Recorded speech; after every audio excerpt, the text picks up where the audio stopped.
আল্লাহ জিজ্ঞাসা করে একবার কথা কিলিকা রক্ষা করলো না আসলে নাই যদি এই বারবার পাওয়ার পরে হযরত বিলাল রাদিয়াল্লাহু আনহু আযান শুরু করে দিল। কি করছে? মসজিদে নববীতে আযান শুরু হয়ে গেল। কিতাবের মধ্যে লেখছে, ইতিহাস খুললে পাওয়া যায়, বিলালের আযান শোনার সঙ্গে সঙ্গে মদিনার যত মেয়ে লোক ছিল, মদিনার যত বাচ্চা কাচ্চা ছিল, সব পাগল বেশে ঘর হইতে বের হয়ে আসতো। আসো আসো, মদিনার জমি নবীজি পাক সাল্লাল্লাহু আলাইহি ওয়াসাল্লামের জামানার আযান আজকে আবার বিলাল শুরু করে দিয়েছে।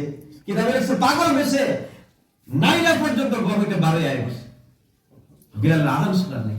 ইশকে নবী জিরা, মুহাম্মদ জিরা, ভালোবাসা জিরা, স্নেহ জিরা বিলাল রাদিয়াল্লাহু তাআলার অন্তঃকরণে এমন ভাবে প্রবেশ করছিল।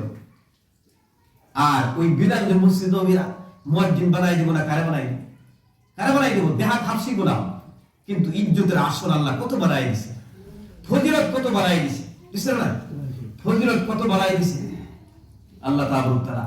এলিগে আল্লাহ সুন্দর কালো দেখে আল্লাহ যাচাই বাছাই করে না যে কালো এর ঈমান দান করবো না, জান্নাতে নিব না। হ্যাঁ, জান্নাতে যাওয়ার সময় কেউ কালো থাকবো নাকি? কালো থাকবো? জান্নাতে যাওয়ার সময় কেউ বৃদ্ধ থাকবো? কেউ বৃদ্ধ থাকবো না, কালো থাকবো না। জান্নাতে যাওয়ার মুহূর্তে আল্লাহ তাআলা এত সম্মান সহকারে জান্নাতে প্রবেশ করাই দিব। জান্নাতে কি করবো? এখন আমি আরেকটা ইতিহাস তুলে ধরি। হযরত বিলাল, এরপর আইতেছি আব্দুল্লাহ রাদিয়াল্লাহু তাআলা, নাম ছিল সাহাবী। কি নাম ছিল? অন্যদিকে মনোযোগ করবে না, একটা ঘটনা খুব সংকীর্ণ হিসাবে বর্ণনা করতেছি। এলিগেই বারবার পর দরকার, এলিগেই বা টাকা যায়, এলিগেই যাতে আমাদের ইমানদার প্রতি কিছু তরক্কি পয়দা হয়, কিছু চেঞ্জ হয়। আমরা আল্লাহ নবী সাল্লাল্লাহু আলাইহি ওয়াসাল্লাম এক সাহাবীর নাম ছিল আব্দুল্লাহ। কি ছিল? আব্দুল্লাহ। কিন্তু মদ পান করতো বেশি। কি করতো? মদের নেশা খুব ছিল। যেবেলা মদ পান করতো, সাহাবায়ে কেরাম ধরে নিয়ে যেত বিশ্ব নবী সাল্লাল্লাহু আলাইহি ওয়াসাল্লামের দরবারে। নবী সাল্লাল্লাহু আলাইহি ওয়াসাল্লাম শরীয়ত অনুযায়ী ওর বিচার করতো। কি করতো? বিচার করতো। আর ওই আব্দুল্লাহ রাদিয়াল্লাহু আনহু একটা হাইসিয়ত ছিল, যেবেলা হুজুরে পাক সাল্লাল্লাহু আলাইহি ওয়াসাল্লামের দরবারে আয়া এরকম কিছু কথা কইতো, আব্দুল্লাহর কথা হইলা বিশ্ব নবী সাল্লাল্লাহু আলাইহি ওয়াসাল্লাম হাসতো। কি করতো? হাসতো। কিন্তু মাঝে সময় মদ পান করতো। কি করতো? মদ পান করতো। তো সাহাবায়ে কেরাম রাদিয়াল্লাহু তাআলা ধরে নিয়ে আইতো, আবার বিচার করতো, ধরে নিয়ে আইতো, আবার বিচার করতো। একদিন আল্লাহর নবী সাল্লাল্লাহু আলাইহি ওয়াসাল্লাম আর আবু মুসা আশআরী রাদিয়াল্লাহু তাআলা রাস্তা দিয়ে যাইতেছে। কি করতেছে?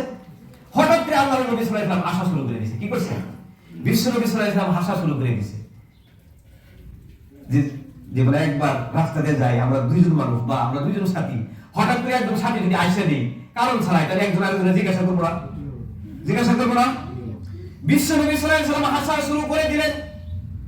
হাসার সঙ্গে সঙ্গে আব্দুল্লাহ এই আবু মুসা আশআরী রাদিয়াল্লাহু তাআলা জিজ্ঞাসা করতেছেন, আল্লাহর নবী সাল্লাল্লাহু আলাইহি ওয়াসাল্লাম হঠাৎ করে রাস্তা দিয়ে যাইতেছি, কেন হাসতেন? এর কারণ কি?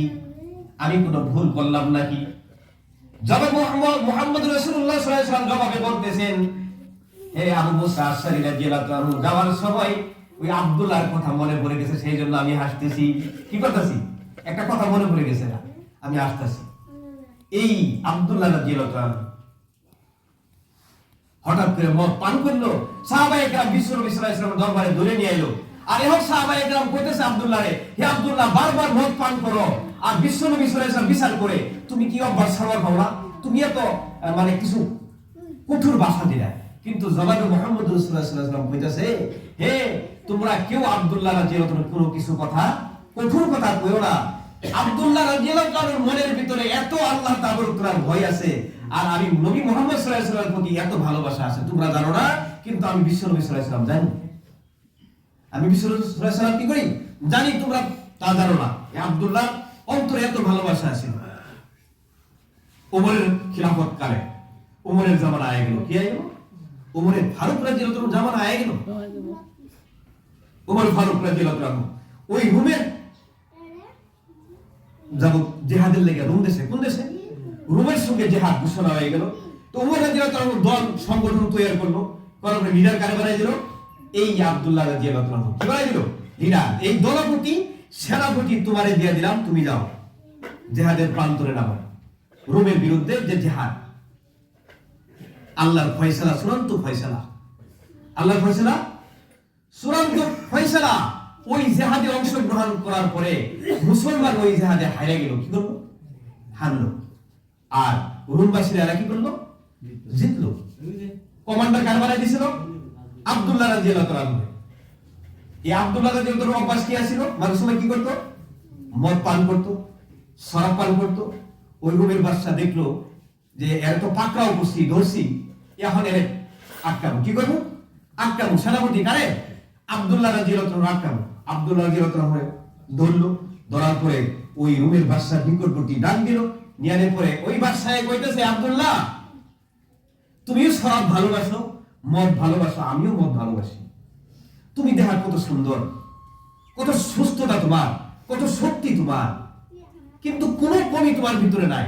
যা আমার ভিতরে আছে তোমার ভিতরে তা আছে, কিন্তু একটা পার্থক্য, একটা কাম করলে খুব ভালো হবো, খুব খুশি হবো, আর তোমার প্রতি অত্যাচার করা হবো না। তুমি ঈসাই ধর্মটা গ্রহণ করো। কি করো? ঈসাই ধর্ম গ্রহণ করো। তাইলে এটা বাতিলের দাওয়াত। কার দাওয়াত? দাওয়াতটা কার? হকের দাওয়াত না বাতিলের দাওয়াত? বাতিলের দাওয়াত। আব্দুল্লাহ রাদিয়াল্লাহু তাআলা জবাবে বলতেছে, দুনিয়ার সমস্ত কিছু ছাড়তে পারি, রাজত্ব হাতছাড়া করতে পারি, সব ছাড়তে পারি, কিন্তু এই দিনকে আমি কোনোদিন ছাড়তে পারি না। হে উমর বাদশা, তোকে অন্য কোনো কথা দিয়ে বলতেছি না। তুই হলি কুকুর সমতুল্য, কুত্তার সমতুল্য। ঈসাই ধর্ম আমি গ্রহণ করতে পারি না, আর তোর এই দিনকেও, মিথ্যা দিনকে আমি গ্রহণ করতে পারি না। দমক সুরে কারা কয়ে দিল? আব্দুল্লাহ রাদিয়াল্লাহু তাআলা কইতেছে, না, অসম্ভব। যেবার একটু কঠোর ভাষা প্রয়োগ করলো আব্দুল্লাহ রাদিয়াল্লাহু তাআলা, রুমের বাদশা রাগান্বিত হয়ে গেল। কি হলো? রাগান্বিত হয়ে গেল। এরা ধরো, পাকড়াও করো। এরা কি করো? এরা ধরো, ধরো। ধরার পরে একটা ছোট্ট কামরার ভিতরে প্রবেশ করাই দাও, দেওয়ার পরে তালা মেরে দাও। কয়দিন? 1 সপ্তাহ। কয়দিন? 1 সপ্তাহ। ওইভাবেই ওরে পাকড়াও করা হলো আব্দুল্লাহ রাদিয়াল্লাহু তাআলা। আর ছোট্ট কামরার ভিতরে সমস্ত কিছু বন্ধ করে দিয়ে, জানালা টানালা সব বন্ধ করে দিয়ে লক করে দেওয়া হলো। কয় সপ্তাহ? তার মানে রুমের বাদশা এর ভিতরে লক করে দিলে, না খায়া কি করবো? না পান করে, কিছু না খায়, এমনি কি হবো? শাস্তি ভোগ করতে করতে আর মৌত হয়ে যাবো। কি হয়ে যাবো? মৌত হয়ে যাবো। ওইভাবে আব্দুল্লাহ রাদিয়াল্লাহু তাআলা ভিতরে প্রবেশ করায় দেওয়া হলো, লক করে দেওয়া হলো।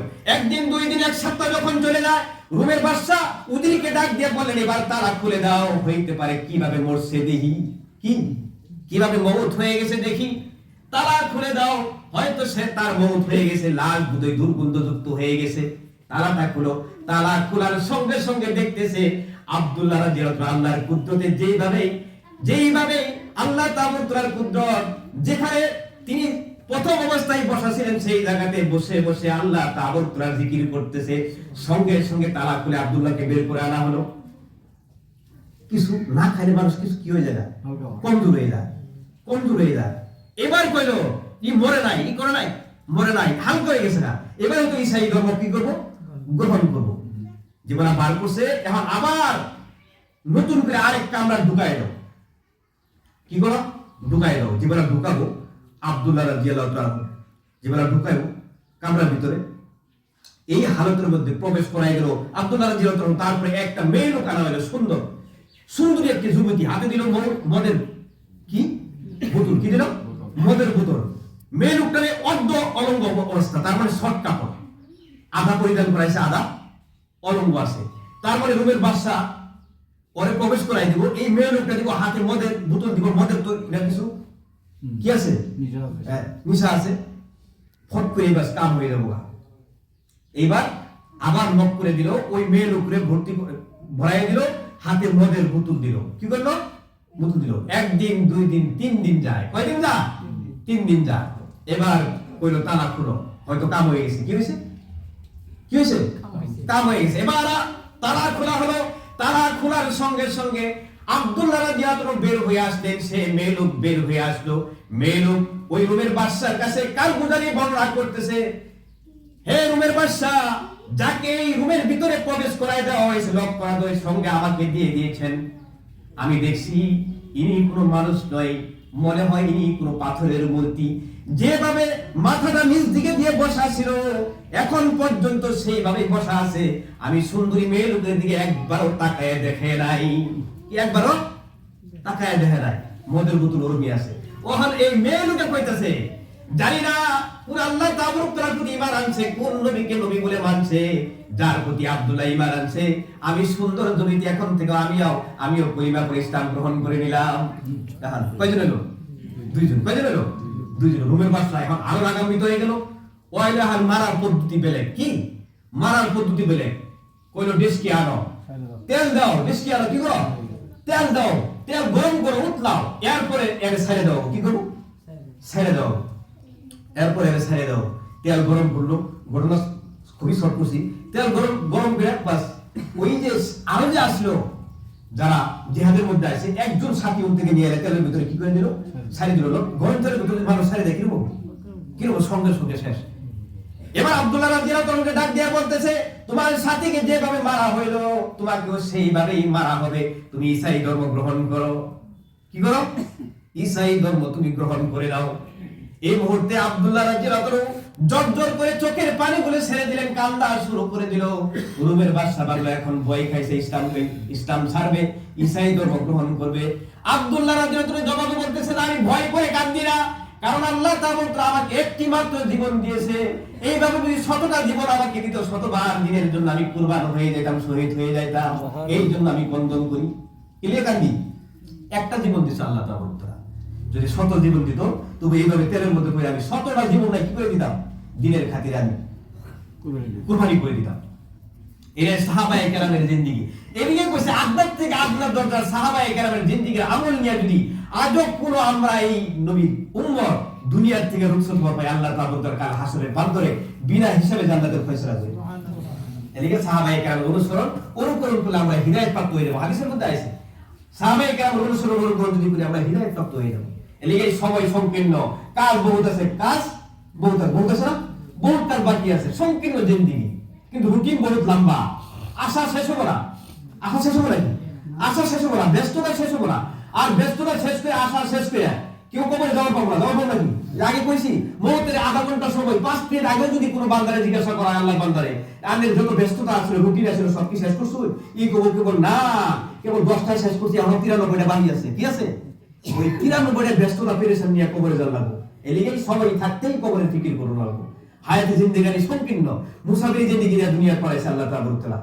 হইতে পারে কাল সকাল বা সন্ধ্যা, পরশু বা 10 বছর পরে বা 50 বছর পরে, একদিন না একদিন আজরাইল আগর নিকটবর্তী হবে। মৌত থেকে পালাবার কোনো রাস্তা নাই। মৌত কি আর সব থেকে নিকটবর্তী। যেটা শাহরগ আছে, এই শাহরগ থেকে মৌত আরো কি নিকটবর্তী। যে সব থেকে নিকটবর্তী অর্থ কি বেশি বেশি করে লাগবে না? এদিকে মৌতের প্রস্তুতি নেই, জীবিত থাকা অবস্থায় মরার পরে সময় পাবো কিন্তু। আর কবরে আমল করে দেবো কি? কবরে আমল করার জায়গা, আমল তো করার জায়গা দুনিয়া।